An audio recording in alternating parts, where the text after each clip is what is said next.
যুবক, তুমি এমন কি অন্যায় তুমি করেছ রে যুবক, কি গুনাহ তুমি করেছ? যুবক ডাক দিয়ে বলেন, খলিফা আমি একজন কাপন চোর ছিলাম, আমি একজন জুলুমকারী, আমি একজন গুনাহগার। এবার খলিফা ডাক দিয়ে বলেন, না যুবক, বলো বলো তোমার গুনাহ কি আল্লাহর আসমান থেকে জমিন থেকে বড়? যুবক ডাক দিয়ে বলেন, হা হা খলিফা, আমার যেই গুনাহ করেছি আসমান জমিন থেকে বড়। এবার খলিফা ডাক দিয়ে বলেন, যুবক রে, তোমার গুনাহ কি, তোমার গুনাহ বড় নাকি আল্লাহর রহমত বড়? এবার আপনারা বলেন, গুনাহ বড় না আল্লাহর রহমত বড়? এ ভাই, এই কথা যখন বললেন যুবক মাথা নিচু করে আর কোনো কথা বললেন না। এবার খলিফা আব্দুল মালিক যুবককে ডাক দিয়ে বলেন, এ যুবক, বলো বলো বলো তুমি কি অন্যায় করেছ, কি অপরাধ তুমি করেছ? ডাক দিয়ে বলেন, খলিফা রে খলিফা, আমি একজন কাপন চোর ছিলাম। মানুষ যখন মুর্দাকে কাপন পরাইয়া কবরের ভিতরে রেখে আসে, আমি ওই কবরের ভিতরে যায়া আমি ওই সমস্ত কাপন খুলে নিয়ে আসা বাজারে বিক্রয় করে দিয়েছি।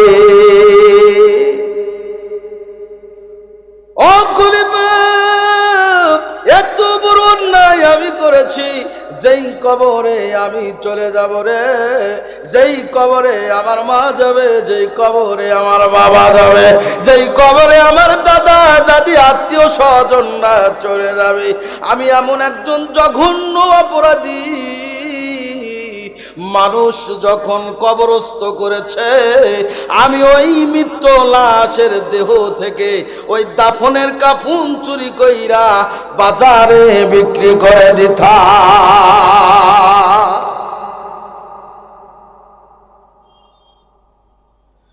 তবে খলিফা আপনাকে বলি, এই কবরগুলোই এমন অবস্থা, 5টা কবর আমাকে তওবা করার জন্য ফিরায় সতর্ক করেছে। এমন অবস্থা ছিল কবরের, যা বর্ণনা তারপরেও আপনার কাছে বর্ণনা করি। খলিফা দেখতে বলেন, এ যুবক, বলো তো, প্রথম কবরটা খনন করলাম, খনন করে দেখি মানুষ যখন ইন্তেকাল করে তাকে দাফন পরাইয়া যখন কবরের মধ্যে রাখে, মানুষকে যখন রেখে কবরে রেখে চলে আসে, কেবলার দিক করে থুয়ে আসে। জোরে বলেন ঠিক কিনা? কিন্তু যুবক বলেন, বাদশা খলিফা শোনেন, আমি প্রথম কবর যখন খনন করলাম দেখলাম ওই কবরে কঠিন শাস্তি হচ্ছে। এই লোমহর্ষ দৃশ্য দেখে আমি ভয়ে সেখান থেকে চলে আসলাম। ওই কবরের মধ্যে থেকে আমি দাফন সরাইতে পারলাম না, কাপড়টা চুরি করতে পারলাম না, ভয়ে চলে আসলাম। হঠাৎ করে গায়েব থেকে এক ফেরেশতা আওয়াজ দিল, রে যুবক, তার শাস্তি কারণ হচ্ছে, তুমি তার শাস্তির কারণ জিজ্ঞাসা করলে না কেন? যুবক ডাক দিয়ে বলেন, না না, আমার ক্ষমতা নাই, আমার শক্তি বল নাই। ডাক দিয়ে বলেন, এ যুবক, তার এই শাস্তি হচ্ছে তাকে কেবলার দিক থেকে অন্যমুখী করে দেওয়া হয়েছে, আর কঠিন শাস্তি দেওয়া হচ্ছে। এর একমাত্র কারণ হলো ওই ব্যক্তি নামাজ নিয়ে উপহাস করত। রাহমাতুহু ওয়া নুসাল্লি আলা রাসূলিহিল কারীম।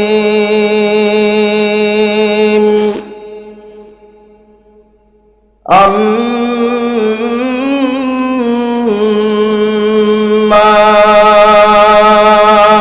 بعد فقد قال الله تعالى في كلامه المجيد وفي فرقانه الحميد ونشهد أن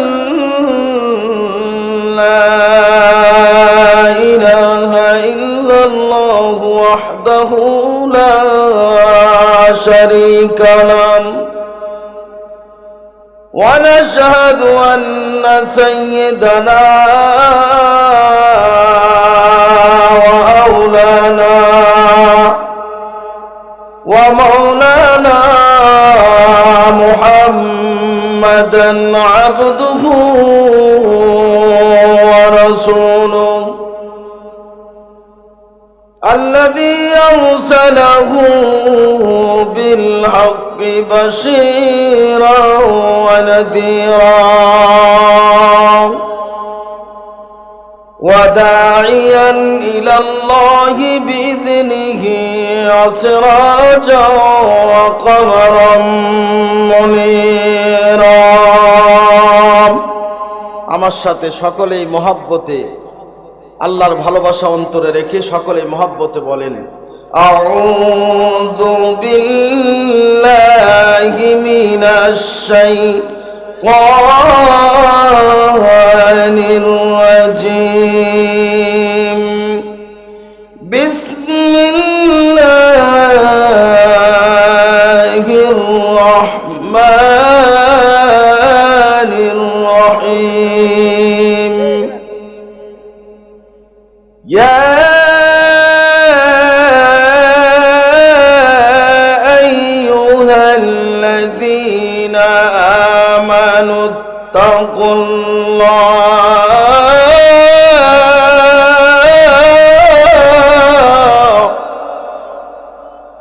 الله أكبر জোরে বলেন صدق الله مولانا العظيم وعن أبي هريرة رضي الله أن رسول الله صلى الله عليه وسلم قال كل أمتي يدخلون الجنة إلا من أبى قالوا يا رسول الله ومن يأبى قال من أطاعني دخل الجنة ومن عصاني فقد أبى رواه البخاري أو كما قال النبي عليه الصلاة والسلام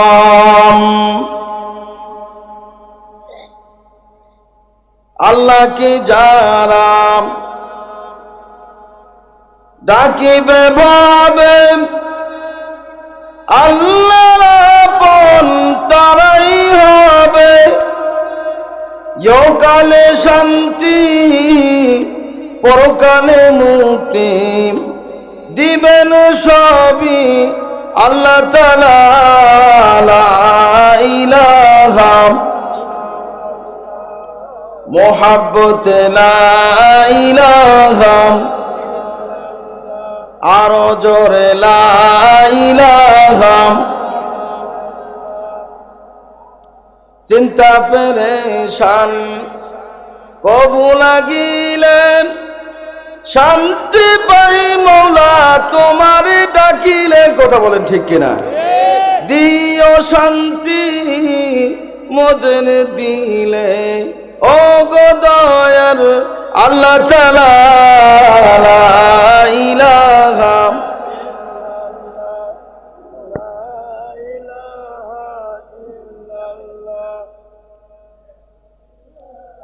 মহব্বতে মহব্বতে বলেন, জবান খুলেন, জবান খুলেন, লা ইলাহা। যখন তুমি ছোট্ট ছিলে, দাঁত ছিল না মুখে, এমন একটা দুর্দিন সময় আমার আপনার গেছে, যেই সময় আমাদের কারোর মুখের ভিতরে কোনো দাঁতই ছিল না। কথা বলেন ঠিক কিনা?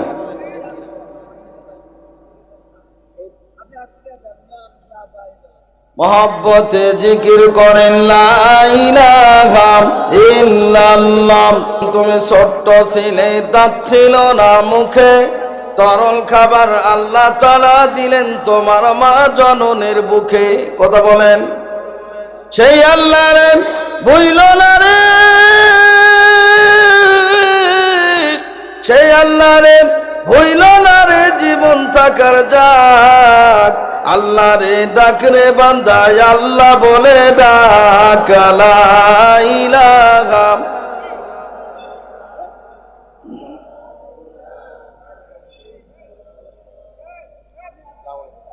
যখন তোমার কেউ ছিল না তখন ছিলেন তিনি। আমার দিকে খেয়াল করুন সম্মানিত উপস্থিতি, সকলেই আমার দিকে খেয়াল করবেন ইনশাআল্লাহ। যখন তোমার কেউ ছিল না তখন ছিলেন তিনি, এখন তোমার সব হয়েছে, পর হয়েছেন উনি। যখন তোমার কেউ ছিল না তখন ছিলেন তিনি, এখন তোমার সব হয়েছে, পর হয়েছেন উনি। আবার যখন তোমার কেউ রবে না, আবার যখন তোমার কেউ রবে না, তখন থাকবেন মওলা পাক। আল্লাহ রে ডাক রে বান্দা, আল্লাহ বলে ডাক, লা ইলাহা জোরে লা ইলাহা। মহব্বতে মহব্বতে আওয়াজ করেন, লা ইলাহা। আলহামদুলিল্লাহ, আল্লাহ পাকের লাখ কোটি শুকর যে আল্লাহ পাক আজকে আমাদের বিভিন্ন কাজ থেকে ফারিক করে মহিপুর কলোনি জামে মসজিদ উন্নয়ন কল্পে আজকের এই মাহফিলে আসবার বসবার সুযোগ দান করেছেন। সেই আল্লাহ পাকের দরবারে সকলেই অন্তর স্থল থেকেই আল্লাহর মহব্বত অন্তরে রেখে সকলেই শুকরিয়াতান আদায় করি, সকলেই জবান খুলে বলি আলহামদুলিল্লাহ। শত সহস্র লক্ষ কোটি দরুদ ও সালাম বর্ষিত বিশ্বনবী জনাবে মুহাম্মদ রাসূলুল্লাহর উপর সকলেই বলেন সাল্লাল্লাহু আলাইহি ওয়াসাল্লাম। আজকে মহিপুর কলোনি জামে মসজিদের উন্নয়ন কল্পে আজকের মাহফিলের সম্মানিত সুযোগ্য মায়ের সন্তান সম্মানিত করে যাকে সম্মানের চেয়ার সভাপতিত্ব দায়িত্ব দিয়েছেন, আজকের মাহফিলের সম্মানিত সভাপতি বারাকাল্লাহু ফি হায়াতি, এই সভাপতিকে আল্লাহ পাক যেন লম্বা হায়াত দান করেন। আপনারা সকলেই বলেন আমিন। সহসভাপতি জনাব মোহাম্মদ খবিবুর হোসেন তথা আল্লাহ পাক সভাপতিকেও হায়াতে তয়্যবা দান করুন, সকলেই বলেন আমিন। প্রধান অতিথি আলহাজ মোহাম্মদ রফিকুল ইসলাম, আল্লাহ পাক প্রধান অতিথিকেও কবুল করুক, সকলেই বলেন আমিন। আজকে অনেকগুলো নাম, প্রধান অতিথি, বরণ্য অতিথিবৃন্দু, বিশেষ অতিথি, তারপরে মোটামুটিগুলো আছে, তারপরে আয়োজনে নজরুল ভাই আছে কমিটির পক্ষ থেকে। যত বরণ্য বিশেষ অতিথি আয়োজনের যত অতিথি কমিটির পক্ষ থেকে যতগুলো সম্মানিত ব্যক্তি এখানে আছেন, আমি আমার অন্তর থেকে তাদের মোবারকবাদ জানাই, ধন্যবাদ জানাই। আল্লাহ পাক সকল অতিথিদেরকে সকলকেই আল্লাহ পাক যেন হায়াত লম্বা দান করেন, সকলেই বলেন আমিন। বিশেষ করে আজকের যিনি প্রধান আকর্ষণ, প্রধান বক্তা, আন্তর্জাতিক খ্যাতি সম্পন্ন, উনি এত বড় মাপের একজন আলেম। আপনারা অনেক সময় অনেক জায়গায় চ্যানেলে, বিভিন্ন ডিশ লাইনে, টিভির লাইনে বিভিন্নভাবে তার আওয়াজ আপনারা শুনে থাকেন। আমার সেই বন্ধুবর্গ ভাই মাওলানা মুস্তাফিজুর রহমানী সাহেব, আল্লাহ পাক আমার এই আজকের প্রধান বক্তাকে তার এই দ্বীনের দাওয়াত, দ্বীনের কণ্ঠ, দ্বীনের যেই একমা আল্লাহ পাক প্রত্যেকটা মানুষের কল্যাণের জন্য দান করেন, সকলেই বলেন আমিন। জিকির করেন লা ইলাহা আরো জোরে লা ইলাহা মোহাব্বতে লা ইলাহা।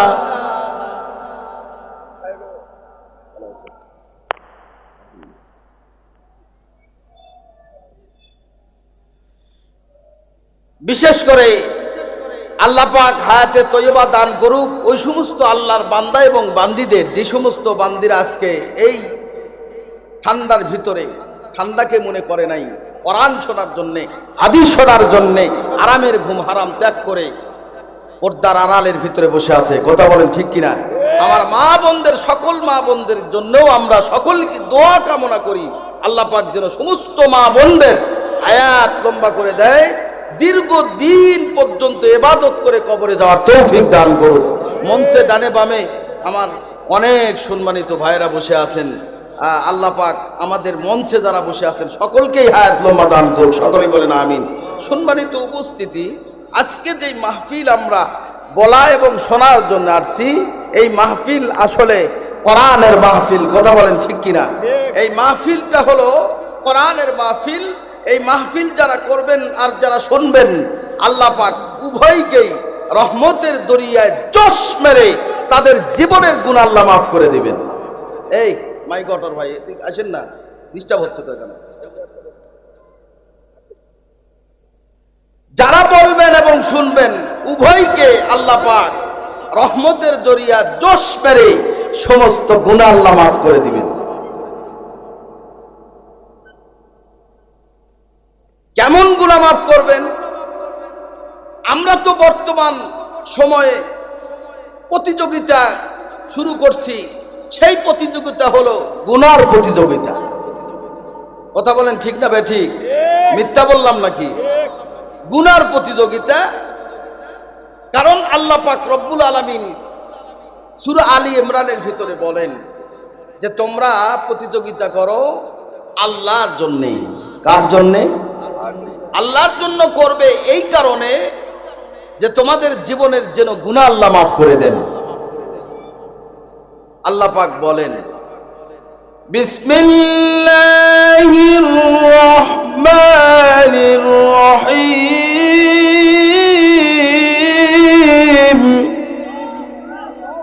ওয়াসারিউ ইলা মাগফিরাতিম মির রাব্বিকুম ওয়া জান্নাতিন আরদুহাস সামাওয়াতু ওয়াল আরদ উইদ্দাত লিল মুত্তাকিন।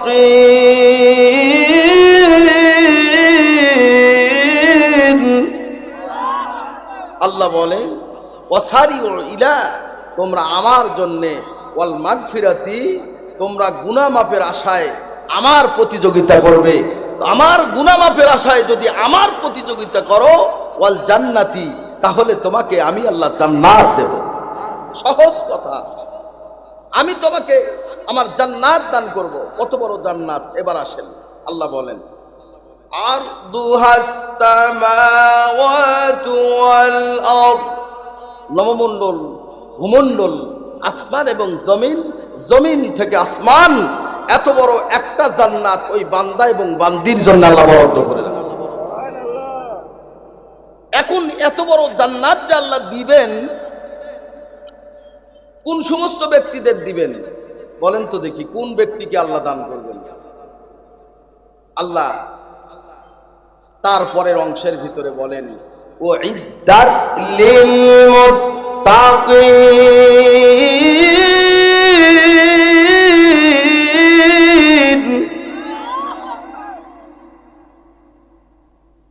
আমরা কিন্তু বর্তমান প্রতিযোগিতা করি গুনার প্রতিযোগিতা।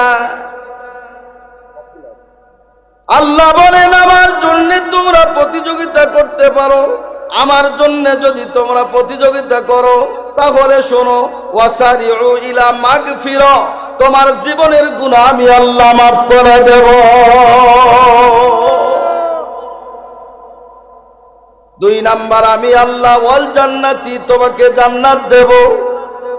এত বড় জান্নাত, জমিন থেকে আসমান, আসমান থেকে জমিন যত বড় হবে ওই বান্দা এবং বান্দির জান্নাত তার চাইতে তত বড় হবে।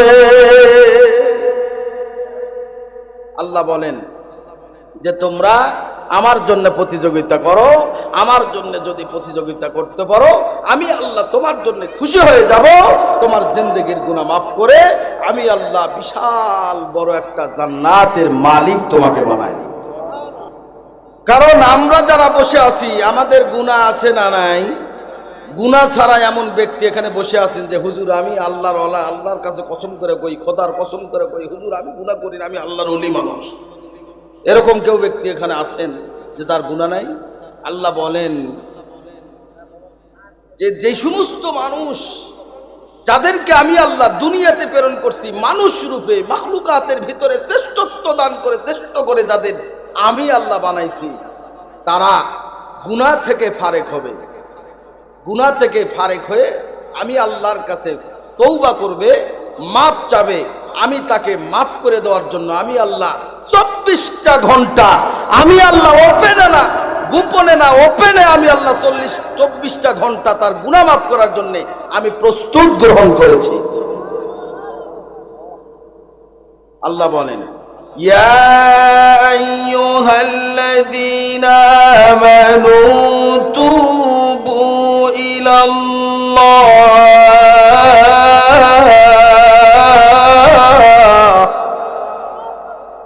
তাওবাতান নাসুহা।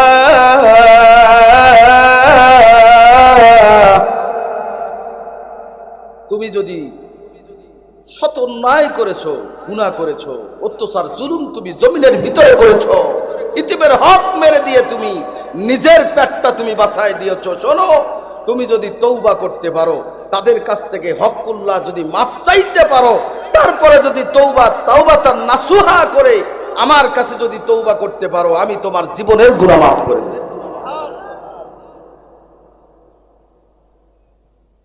কারণ আমাদের যে গুনাহ মাফ হবে এটা যদি আমরা আজকে এই কোরআনের মাহফিলে যদি না এসে ঘরের ভিতরে বসে থেকে যদি চিন্তা করতাম আল্লাহ আমার জীবনের গুনাহ মাফ করেন, নামাজে বসে যদি আপনি আল্লাহর কাছে দোয়া করতেন সেটা ভিন্ন কথা, কিন্তু আপনি বাস্তবে সাক্ষ্য প্রমাণে আপনি কোরআনের মজমায় বসে গেছেন, এই কোরআনের মজমায় আপনি বসছেন, আপনার মতো অসংখ্য আল্লাহর নিয়ামত ফেরেশতা আপনাকে ক্যামেরা দ্বারা, আল্লাহর রহমতের ক্যামেরা দ্বারা বেষ্টন করে রেখে দিয়েছে।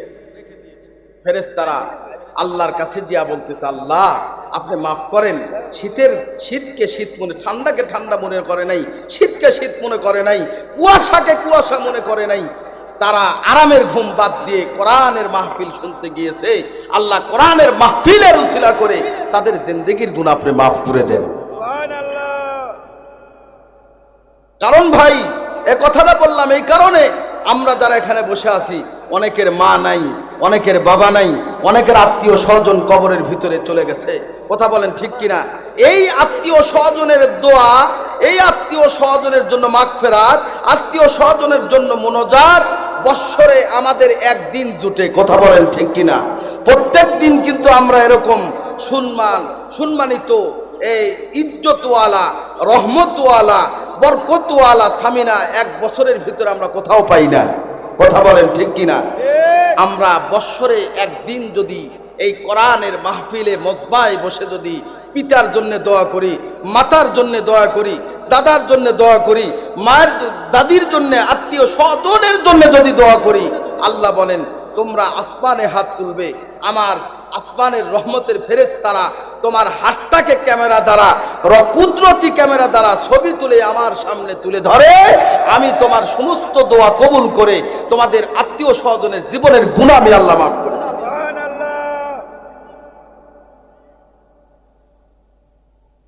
ঘটনাটি সুলতান নানুপুরি রহমাতুল্লাহ আলাইহি এই ঘটনাটা বর্ণনা করছেন।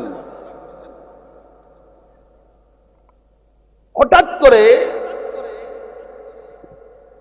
সুলতান নানুপুরি রহমাতুল্লাহ আলাইহি একটা কিতাবের ভিতরে লিখছেন, নানুপুরি রহমাতুল্লাহ আলাইহি খেয়াল করলেন, দেখলেন একটা যুবক অত্যন্ত পেরেশান হয়ে খলিফা আব্দুল মালিকের দরবারে কেবলমাত্র একমাত্র এখনই আমার কাছে বাদশাহ খলিফার কাছে উপস্থিত হয়ে গেলেন। উপস্থিত যখন হলেন তখন খলিফা আব্দুল মালিক ওই যুবককে ডাক দিয়ে বলেন, যুবক, তোমার চেহারার ভিতরে আমি দেখতে পাচ্ছি, তোমার চেহারার ভিতরে আমি লক্ষ্য করছি যে তোমার খুব পেরেশানির ভিতরে আছো, খুব চিন্তিত আছো। আপনারা বলেন যে মানুষ যখন পেরেশান হয়, চিন্তিত হয়, মানুষ তাকে চেহারার দিকে লক্ষ্য করলেই কিন্তু চেনা যায়। কথা বলেন ঠিক কিনা? চেনা যায় কি যায় না? চেনা যায়। খলিফা আব্দুল মালিক যুবককে ডাক দিয়ে বলেন, হে যুবক, তুমি কি কোনো পেরেশানির ভিতরে আছো, কোনো চিন্তিত হয়ে আছো? যুবক ডাক দিয়ে বলছেন, বাদশাহ, ও খলিফা, আমি অবশ্যই একটা পেরেশানির ভিতরে আছি, কারণ আমি একজন গুনাহগার, আমি একজন অন্যায়কারী, আমি একজন জমিনের ভিতরে অত্যাচার জুলুমকারী। আমি একটা গুনাহ করেছি, যেই গুনার কারণে আমি খুব অত্যন্ত পেরেশানির ভিতরে আছি। যুবক,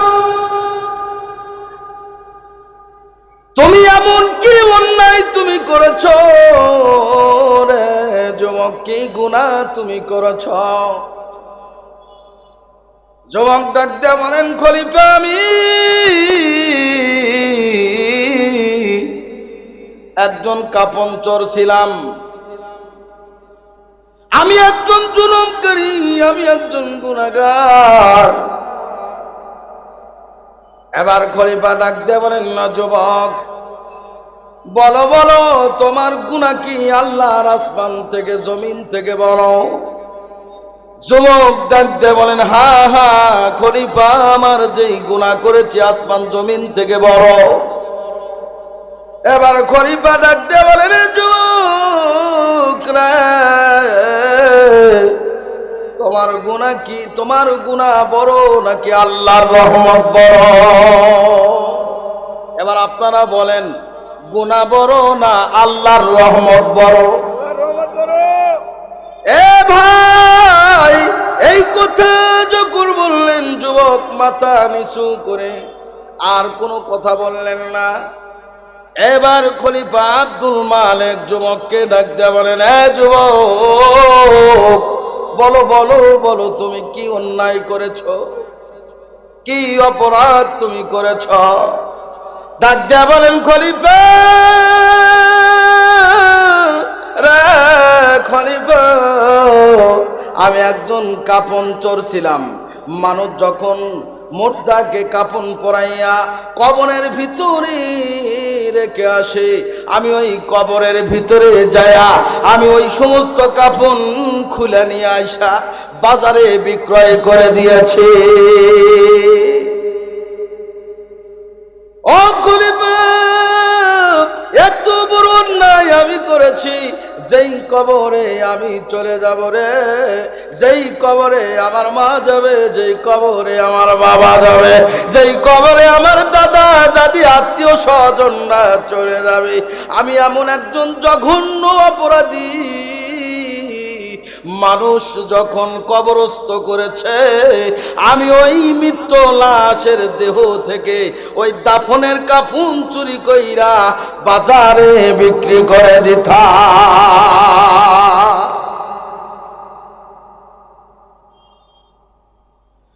তবে খলিফা আপনাকে বলি, এই কবরগুলোই এমন অবস্থা, 5টা কবর আমাকে তওবা করার জন্য ফিরায় সতর্ক করেছে।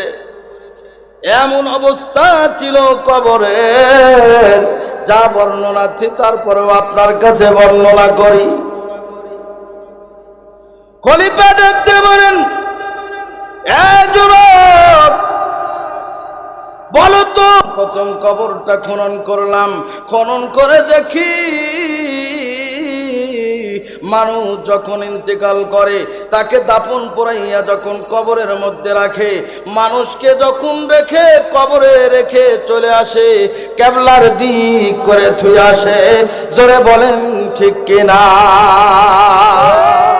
কিন্তু যুবক বলেন, বাদশা খলিফা শোনেন, আমি প্রথম কবর যখন খনন করলাম, দেখলাম ওই কবরে কঠিন শাস্তি হচ্ছে এই লোমহর্ষ দৃশ্য দেখে আমি ভয়ে সেখান থেকে চলে আসলাম। ওই কবরের মধ্যে থেকে আমি দাফন সরাইতে পারলাম না, কাপড়টা চুরি করতে পাইলাম না, ভয়ে চলে আসলাম। হঠাৎ করে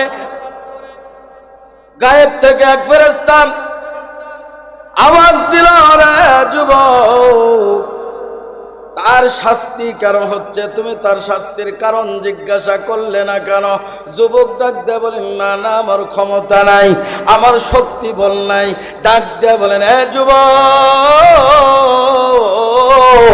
তার এই শাস্তি হচ্ছে তাকে কেবলার দিক থেকে অন্যমুখী করে দেওয়া হয়েছে, আর কঠিন শাস্তি দেওয়া হচ্ছে।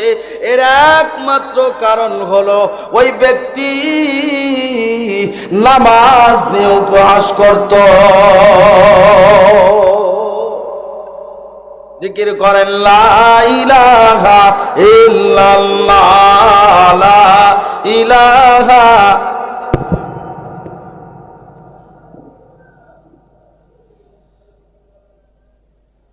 খলিফা আব্দুল মালিক যুবক ডাক দিয়ে বলেন, খলিফা আব্দুল মালিক, আমি যখন দ্বিতীয় নাম্বার কবর খনন করলাম, তৃতীয় নাম্বার কবর যখন আমি খনন করলাম, দেখলাম ওই কবরে কঠিন শাস্তি দেওয়া হচ্ছে। এই কবরের মুর্দাকে একেবারে শুয়ারের ন্যায় হয়ে গিয়েছে। কবরে কঠিন শাস্তি দেওয়া হয়, শুয়ারের ন্যায় হয়ে গিয়েছে। আমি কবর থেকে সেখান থেকে দৌড়িয়ে চলে আসলাম, আর আমি কবরের ভিতরে থাকতে পারলাম না। ওই মুর্দা থেকে দাফন কাপড় চুরি করতে পারলাম না, চলে আসলাম। পূর্বের মতো হঠাৎ করে গায়েব থেকে আওয়াজ আসলো, রে যুবক, তাকে কঠিন শাস্তি দেওয়া হচ্ছে, তার চেহারাটাই শুয়ারের চেহারা করে দেওয়া হয়েছে। কোন কারণে দেওয়া হয়েছে, কোন গুনার কারণে দেওয়া হয়েছে, তা তুমি জিজ্ঞাসা করলে না কেন? যুবক দেখতে বলেন, না না না না না, আমার বলার ক্ষমতা নাই। আমি ভয়ে সেখান থেকে চলে আসলাম। হঠাৎ করে গায়েব থেকে আওয়াজ দিয়ে বলে, যুবক, তাকে কঠিন শাস্তি দেওয়া হচ্ছে, কারণ হলো দুনিয়াতে এই ব্যক্তি মদপানকারী। কি ভাই, মদপানকারী।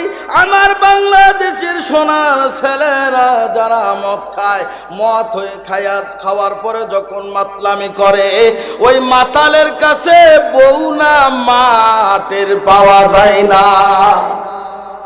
না, কথা বলেন ঠিক আছে। মদ যারা খায় আর মাতলামি যারা কয়, ওই মদখোর ব্যক্তির কাছে বাড়িতে আসার পরে তার সামনে বউ আসে না মা আসে টের পাওয়া যায় না। টের পায় ভাই? মদ যারা খায় তারা কি টের পায়? টের পায় না। যদি মাতাল হয় তাহলে বউ না মা, মায়ের বউ কয় না বউয়ের মা কয়, এটা কিন্তু তার কোনো হুঁশ নাই। কথা বলেন ঠিক কিনা? আপনারা কথা বলবেন ইনশাল্লাহ। আপনি যদি জবান থেকে সুবহানাল্লাহ, আলহামদুলিল্লাহ জায়গা আলহামদুলিল্লাহ যদি বলতে পারেন, আপনার জন্য আল্লাহ জান্নাতের 8টা দরওয়াজা টাস টাস করে খুলে দেন। এর চাইতে পাওনা আর কি থাকতে পারে? সুবহানাল্লাহ আপনি বলবেন, একটা হরফ আপনি জবান থেকে উচ্চারিত করেছেন, একটা হরফের বিনিময়ে আপনার আমল নামায় 10টা নেকি আল্লাহ দান করেছেন। সুবহানাল্লাহ, আরো জোরে বলেন।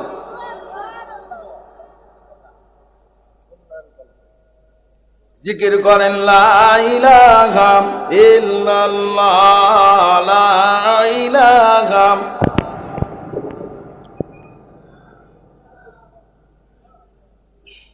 গেল 2 নাম্বার। কয় নাম্বার? আওয়াজ করেন, কয় নাম্বার? হাত তুলেন তো দেখি। নারে তাকবীর, লিল্লাহি তাকবীর। গেল 2 নাম্বার। 3 নাম্বার ডাক দিয়ে বলেন, খলিফা, আমি 3য় নাম্বার কবর যখন খনন করলাম, কবর খনন করার পরে দেখি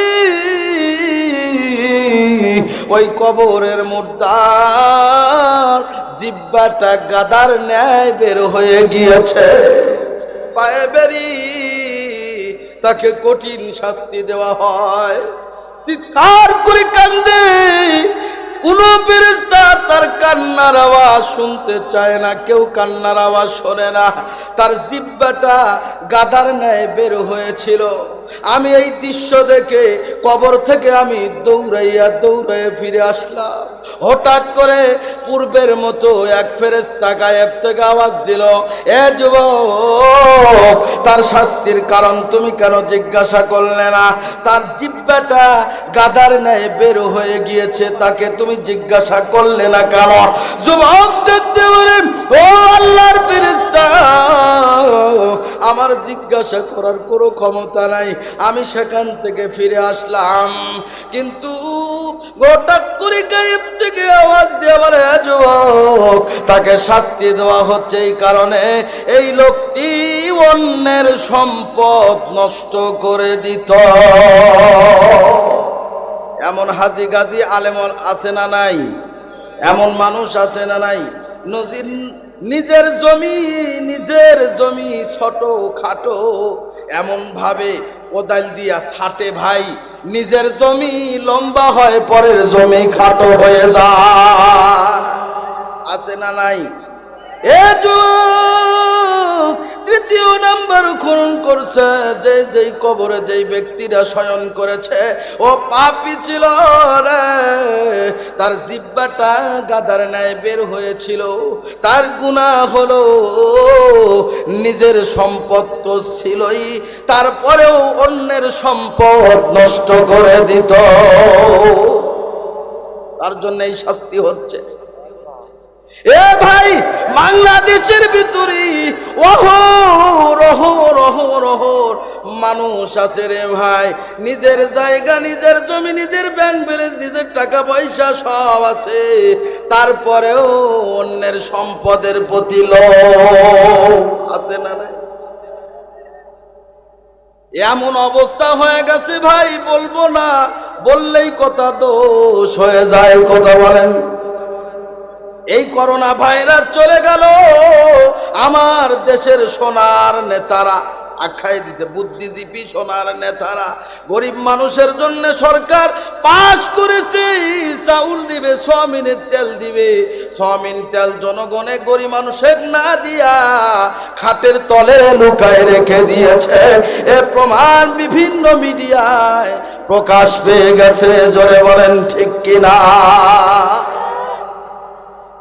এবার ফেরেশতা ডাকতে বলেন, এ যুবক, এই তৃতীয় নাম্বার কবরে যে ঘুমিয়েছে এই ব্যক্তিটা মুর্দাটা দুনিয়াতে যখন দাপট ছিল, ক্ষমতা ছিল, পাওয়ারে ছিল, সম্পদের মালিক ছিল, এ যুবক, এই ব্যক্তি অন্যের সম্পদ, অন্যের হক নষ্ট কইরা অন্যের সম্পদগুলো নষ্ট করে দিত। এই জন্য আজকে তাকে এই কঠিন গ্রেফতার করে কঠিন সাজা ভোগ তার কবরের ভিতরে করতেছে। জোরে জোরে বলেন মারহাবা।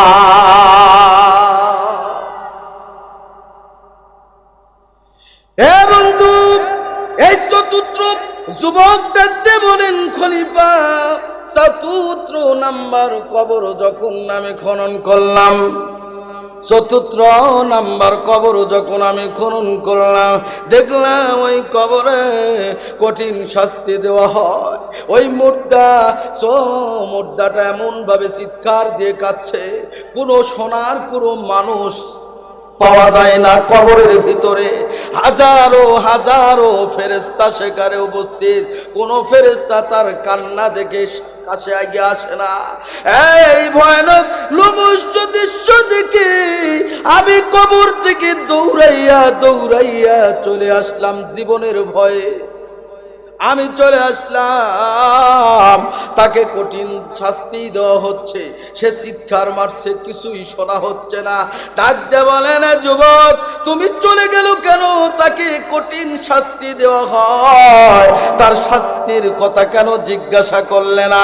পূর্বের মতোই আমি বললাম, আমার ক্ষমতা নাই, আমার পাওয়ার নাই, আমি নিজের জানটা বাঁচাইয়ে চলে আসছি। ওই গায়েব থেকে আওয়াজে, যুবক, তাকে শাস্তি কেন দেওয়া হচ্ছে জানো? এই লোকটি মিথ্যাবাদী ছিল, এই লোকটি হলো মিথ্যাবাদী। ফোন করছে মহিপুর কলোনি মসজিদের সভা, কাজ করা লাগবে। ফোন করেছে কমিটি লোককে, কাজ তাকে দায়িত্ব দেওয়া হয়েছে, দায়িত্ব পালন করবে না, দায়িত্ব পালন করার ভয়ে আছে মহিপুরের মধ্যেই, ফোনের মধ্যে বলে শেরপুরে আছি, ব্যস্ত আছি, অমুক কাজে জড়িত আছি, হতে আছে না নাই? হয়তো এই ঘটনাটা আজকের এই মাহফিলে ঘটে নাই, কিন্তু অনেক সময় টেলিফোনের মাধ্যমে, মোবাইলের মাধ্যমে আসে হলো শেরপুর বাস স্ট্যান্ড, আর বলে আমি আছি মাঝিরা ক্যান্টনমেন্ট পার হচ্ছি, একটু ওয়েট করো, আছে না না? এ বন্ধু, আজকে নিত্য নতুন আলোচনা শোনেন ভাই, এরকম আমাদের মধ্যে আছে না না? 4 নাম্বার 4 নাম্বার কবরে ওই ফেরেশতা যুবককে ডাক দিয়ে বলেন, তাকে শাস্তি কেন দেওয়া হচ্ছে? এর কারণ তুমি জিজ্ঞাসা করলে না, তবে শোনো, তুমি যেহেতু তাকে বলো নাই, আমার কাছ থেকে শোনো, এই লোকটি মিথ্যাবাদী ছিল, তার জন্য কঠিন শাস্তিতে ভোগ করতেছে, চলবেই কিয়ামত পর্যন্ত। যতক্ষণ পর্যন্ত কিয়ামত না হবে, হিসাব নিকাশ না হবে, ততক্ষণ পর্যন্ত তার শাস্তি চলবেই। আর একবার জিকির করেন লা ইলাহা।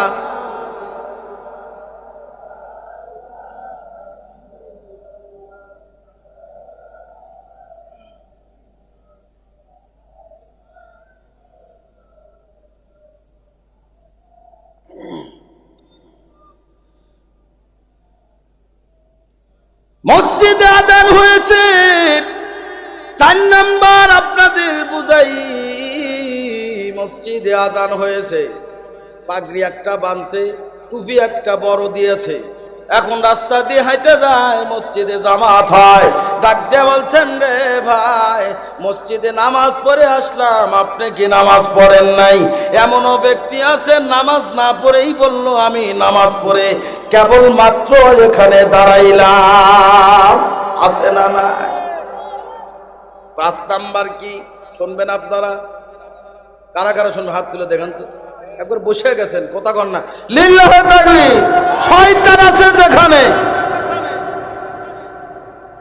আপনারা আছেন, আমরা শয়তান যেখানে আছে আমরা কেউ সেখানে নাই, যেখানে আল্লাহর কথা আছে সেখানে আমরা আছি। আর আল্লাহ বলেন, তোমরা আমাকে দেখতে চাও দেখো, আমাকে যদি দেখতে চাও মসজিদ ঘরে ঢোকো, যদি তুমি আল্লাহর ঘর মসজিদে ঢুকতে পারো, আমি আল্লাহর সাথে তোমার সাক্ষাৎ হয়ে যাবে। মানুষের সাথে সাক্ষাৎ যখন হয়ে যায়, তখন মানুষ কিন্তু তার সাথে একটা কথা বলার চেষ্টা করে কি করে না? মানুষ নতুন হোক পুরান হোক, অনেক পুরাতন, অনেক দিন পর তার সাথে সাক্ষাৎ হয়েছে, তার সাথে মুসাফা করেছেন, ভালো মন্দ আপনার শোনানো, তার শোনা আপনার, এরকম আমার আপনার জরুরি হয়ে যায় কি যায় না? ঠিক আল্লাহ বলেন, তোমরা তো আমার সাথে যদি দেখা করতে চাও, তাহলে আল্লাহর ঘর মসজিদের ভিতরে আসবে, আমি আল্লাহর সাথে দেখা হয়ে যাবে। দেখা তো হয়ে গেল। আল্লাহ বলেন, তাহলে তোমরা কি আমার সাথে কথা বলতে চাও? আমার সাথে যদি কথা বলতে চাও, তাহলে আল্লাহর কালাম তুমি পড়বে, আমি আল্লাহর সাথে কথা হয়ে যাব। ভাই 5 নাম্বার হলো, যুবক ডাক দিয়ে বলেন, ও খলিফা আব্দুল মালিক, আপনি শোনেন, আমি যখন 5 নাম্বার কবর খনন করলাম, দেখলাম ওই কবরের মুর্দাকে জাহান্নামের পিলার দ্বারা পিটানো হচ্ছে। ওই যুবক আহাজারি করে কান্নাকাটি করে, কান্না কেউ শোনে না। এ ভাই, দুনিয়াতে যখন শত্রু পয়দা হয়, একজনের সাথে একজনের যখন মারামারি বাজে, ওই সময় কোনো র‍্যাব নাই, পুলিশ নাই, মারামারি হয়ে কাল্লা ফাইটা গেছে, এই সময় পুলিশ এসে হাজির হয়। কথা কয় না? আর গ্রামের মানুষ সকলেই উপস্থিত, এখানে গন্ডগোল হয়, একজন কয় মারামারি হোক, আমরা ছায়া থেকে দেখি, মারামারি যখন থাইমা দেবো তখন এমনি সব সরে দেবো। কথা বলেন। আল্লাহ ডাক দিয়ে বলেন, এ জগতের মানুষ, তোমরা যদি এক জায়গায় হট্টগোল দেখো, এক জায়গায় যদি মারামারি দেখো, একজন অপরজনের সাথে যদি তর্ক বিতর্ক করে, সেখানে যদি তুমি উপস্থিত থাকো, তাহলে দুই দিকে দুইজনকে তুমি সরাই দিবা, যেন তারা কঠিন কোনো কাজের ভিতরে আটকিয়া না যায়। আর যদি তারা রক্তপাত ঘটায়, মার্ডার হয়ে যায়, আসামি হয়ে যায়, এই আসামি যদি সে হয়ে যায়, তাহলে তাদের অনেক সম্পদগুলোর দণ্ড লেগে যাবে, জরিমানা হয়ে যাবে। এই জরিমানার থেকে তাদেরকে তুমি হেফাজত করবে।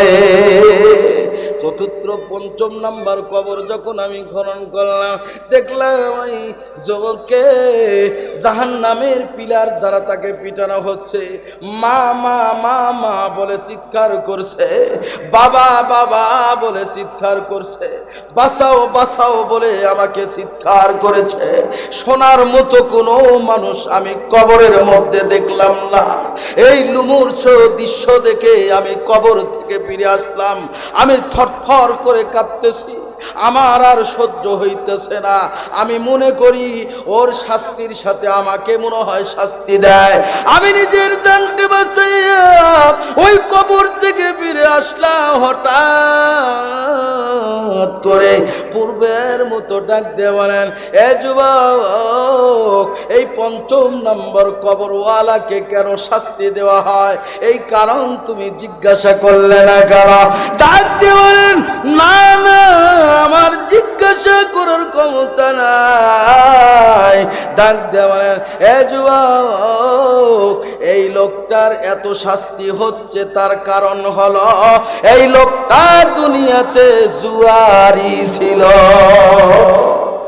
আপনারা বলেন, সেই ওয়াজ আর বর্তমান প্র্যাকটিক্যাল বাস্তবের সাথে মিল আছে না নাই? জুয়া খেলে কি খেলে না? জিকির করেন লা ইলাহা।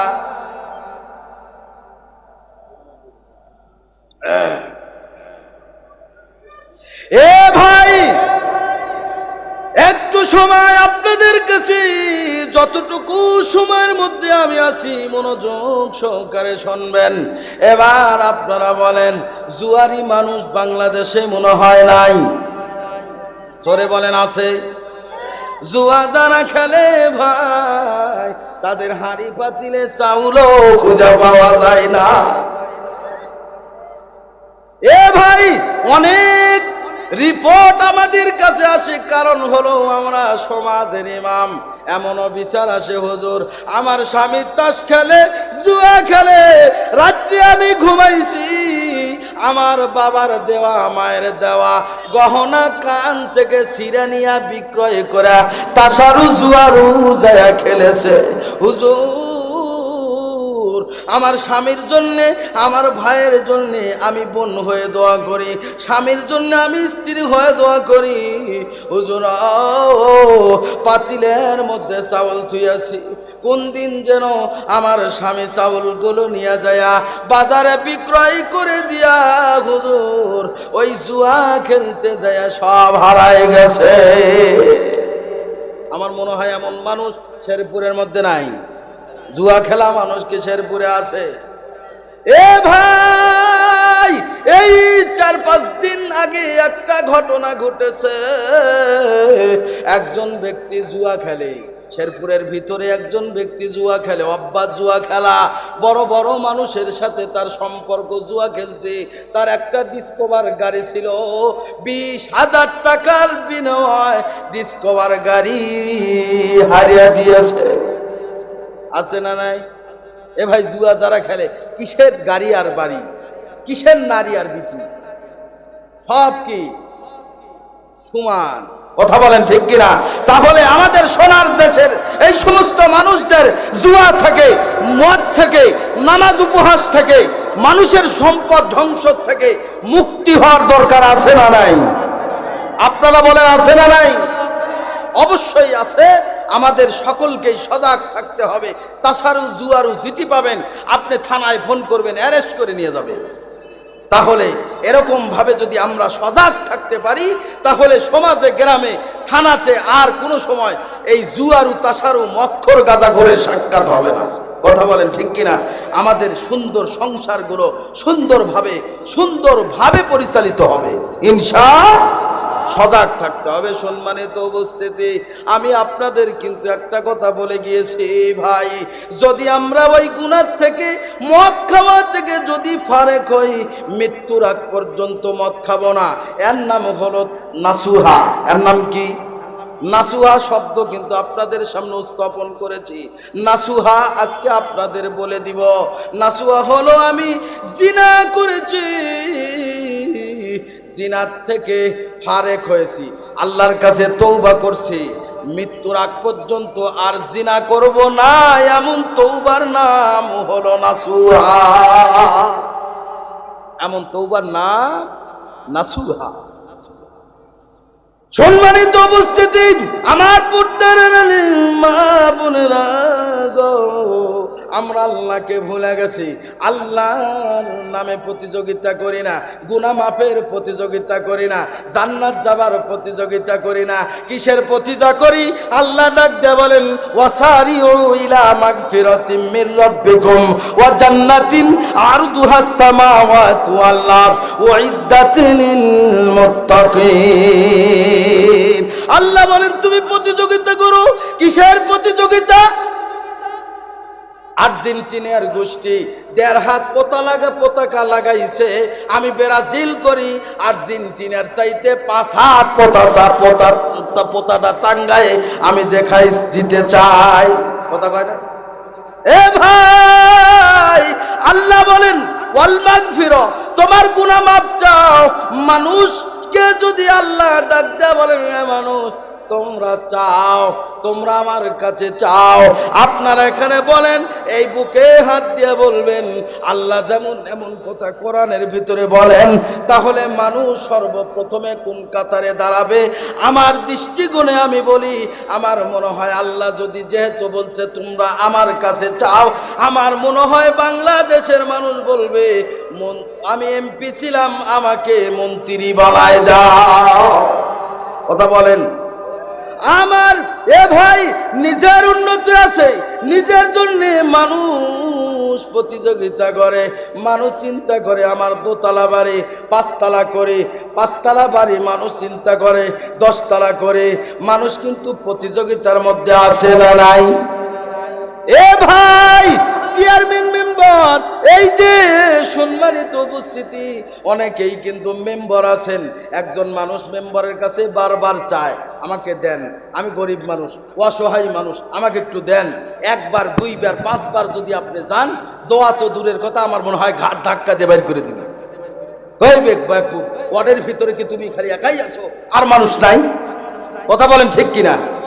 এ ভাই, ঠিক চেয়ারম্যানের কাছে যদি যে আপনি দাবি করেন, বারবার করে দাবি করতেছেন, আমার মনে হয় আপনাকে তো দোয়া দিবেই না, ঘাড় ধাক্কা দিয়ে বাড়ি করে দেবে। কারণ ইউনিয়নের ভিতরে শুধু তুমি একাই নয়, অনেকগুলো মানুষকে আমার দিতে হবে। জোরে বলেন ঠিক কিনা? আল্লাহ ডাকতে বলেন, এ মানুষ, ইউনিয়নের চেয়ারম্যান ওয়ার্ডের মেম্বারের কাছে চাইলে যেমন তোমাকে ফিরাই দেয়, চেয়ারম্যানের কাছে চাইলে যেমন তোমাকে ফিরাই দেয়, উপজেলা চেয়ারম্যানের কাছে চাইলে যেমন ফিরাই দেয়, এমপি মহাদের কাছে চাইলে যেমন ফিরাই দেয়, তোমরা যদি আমি আল্লাহর কাছে চাও রে, আমি আল্লাহর কাছে ফিরাই দেওয়ার কোনো অপশন না। লিল্লাহ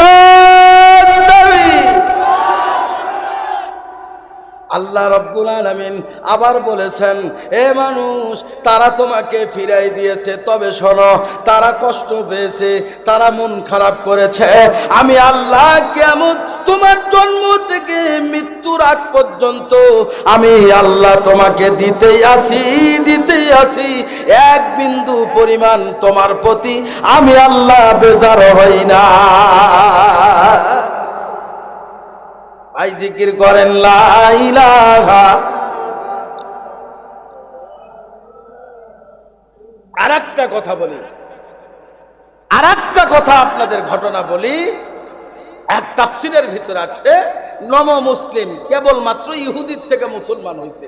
নবীর কাছে যায় বলতেছে এরকম ব্যবসা আছে না নাই, বাজার ঘাটে এরকম ব্যবসা আছে না নাই, এরকম ব্যবসা কিন্তু বাজার ঘাটে আছে। মুসলমান হয়েছে বেটা, মুসলমান হওয়ার পরে ভিক্ষা করতেছে, বিভিন্ন দোকানে যায় বলতেছে আমি মুসলমান হয়েছি, আমি খাবো কি, নাই বাড়ি নাই বউ নাই কিছু, আমি খাবো কি, এই বলে বলে মানুষের কাছে হাত পাততেছে। এরা যেমন এরা এখন বর্তমান সময় এরকম আছে, ১,৫০০ ২,০০০ বছর নবীর যুগেও এরকম ছিল। ডাক দিয়া বলতেছেন ইয়া রাসূলুল্লাহ, ইয়া হাবিব আল্লাহ, আমি তো ওই মুশরিক থেকে মুসলমান হয়েছি হুজুর, আমার তো বাড়ি নাই, বিবি নাই, খাওয়ার বাসস্থান নাই, আমি এখন কি করি আপনি বলেন তো, আমাকে একটু ব্যবস্থা করে দেন না। বিশ্ব নবী, দয়াল নবী, আমার আপনার এমন নবী, আপনারা বলেন কোনো ভিক্ষুক এসে যদি নবীর কাছে চায় দেওয়ার কোনো ক্ষমতা আছে? কথা বলেন না কেন, দেওয়ার ক্ষমতা আছে? নাই। কারণ নবী তো দুনিয়ার সবচাইতে, আসমান এবং জমিনের ভিতর সবচাইতে বড় ধনী, ঠিক আছে, কিন্তু যতগুলো সম্পদ নবীর ছিল সব তো ইতিমদের জন্য, ইসলামের জন্য সব ব্যয় করে দিয়েছে। কথা বলেন। তাহলে একজন ভিক্ষুক এসে নবীর কাছে কি চাইলে কি পাবে? আপনারা বলেন, চাইলে কি পাবে? কখনোই সম্ভব না। বিশ্ব নবী, দয়াল নবী, সরকারে দো আলম নবী বলছে তুমি তোমার যেহেতু কিছু ঠেকা, তাহলে একটা কাজ করো, আমার ওই যে একটা সাহাবী আছে নাম হলো ওসমান গনি, ওই সাহাবীর কাছে তুমি যাবে। মারহাবা মারহাবা। এমন হ্যাঁ, জিকির করেন লা ইলাহা।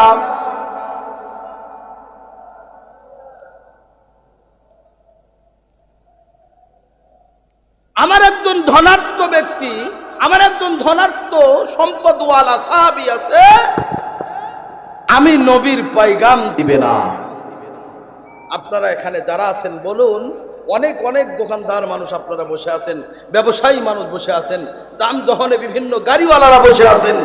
অনেক সময় মানুষ যখন হাত পাতে আমরা সকলেই দান করি, করি কি করি না, করি কি করি না? তখন এই সাহাবী যদি দান করেন, তাহলে এই সাহাবী আপনি আজকে ওয়াজ থেকে শিখবেন, আপনি যদি দানবীর হন, আপনি যদি দান করেন, তাহলে আপনি ওই সাহাবী ওসমান গনির সাথে আপনার জান্নাত নসিব হবে। দেখেন যা ডাক দিয়ে বলতেছেন, আজ এই নব মুসলিম ইহুদি, তুমি আমার পয়গম যায় ওসমান গনির কাছে বলো।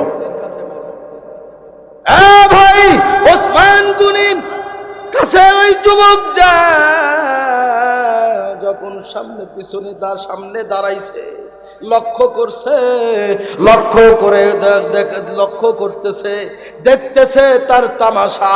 দুইজন ব্যক্তি, একজন ব্যক্তি একটা পট থেকে তেল ঢালতেছে অন্য পটে, অন্য পট থেকে অন্য পটে তেল বদলায় দেয়। এই তেল ঢালতে যায়া দুইজন কর্মচারী তেল ঢালতে চায়া এক ফোঁটা তেল জমিনের ভিতরে পড়ে গেছে। যখন জমিনের ভিতরে পড়ে গেছে, ওসমান গনি দুইজন ব্যক্তিকে ধমক দিচ্ছে, তাকে বকাবকি করতেছে, গালাগালিজ পাঠতেছে, চোখ গরম করে কথা বলতেছে। জোরে বলেন নাউজুবিল্লাহ। ধমক দিচ্ছে। এক পট থেকে আরেক পটে যখন তেল তুলতে যায় এক ফোঁটা তেল জমিনে পড়ছে, ওসমান গনি দুইজন কর্মচারী সেই ধমক দেয়। আপনারা বলেন এরকম দৃশ্য যদি একজন ভিক্ষুক দেখে, চাওয়া তো দূরের কথা, আরো দিয়ে আসলে মনে হয় বেঁচে যাওয়া যায়।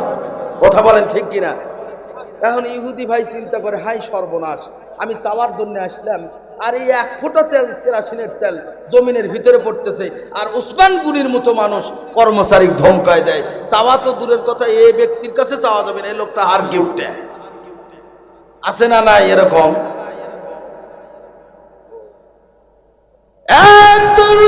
নবী, বিশ্ব নবী, দয়াল নবী, সরকারে দো আলম হাবিবুল্লাহ নবীর কাছে উপস্থিত হয়ে গেছে। নবী ডাক দিয়ে বলেন, নব মুসলিম ইহুদি, বলো তোমাকে ওসমান গনি দিয়েছে কিনা? ডাক দিয়ে বলেন, ইয়া রাসূলুল্লাহ, ইয়া হাবিবাল্লাহ, আপনি এমন নবীর কাছে, এমন সাহাবীর কাছে আপনি পাঠাই দিয়েছেন, দোয়া তো দূরের কথা, আমার যদি থাকতো আর ওসমান গনিকে দিয়ে আসতাম। বলে তুমি যা চাও না নবীর পয়গম জানাও। এবার দ্বিতীয়বার গেছে, দ্বিতীয়বার দেখবেন, দ্বিতীয়বার যা দেখতেছে ওসমান গনি দুইজন কর্মচারী ওই চিনি রাখছে, তো এক জায়গায় চিনি রাখছে, একটা পিপিলিকা আসা ওই চিনির দানাগুলো একটা একটা একটা একটা করে নিয়ে চলে যায়। ওই ওসমান গনি যায়া ওই পিপিলিকা ধরে চিনি কাইরে রেখে তারপরে ছেড়ে দিচ্ছে। বলেন এই দৃশ্য যদি একজন ভিক্ষুক অসহায় ব্যক্তি যদি দেখে, ভিক্ষা তো চাওয়া দূরের কথা, আমরা মনে হয় জমি বেচে নিয়ে দিয়ে দিব কি? এই দৃশ্য দেখে ব্যাক করে চলে আসছে। এবার তৃতীয়বার শুনবেন আপনারা, কারণ কিন্তু পরে বলবো, অর্থ কিন্তু পরে বলবো। এবার তৃতীয়বার কারা শুনবেন দেখি হাত তুলেন তো দেখি। লিল্লাহে তাকবীর, আরো জোরে লিল্লাহে তাকবীর।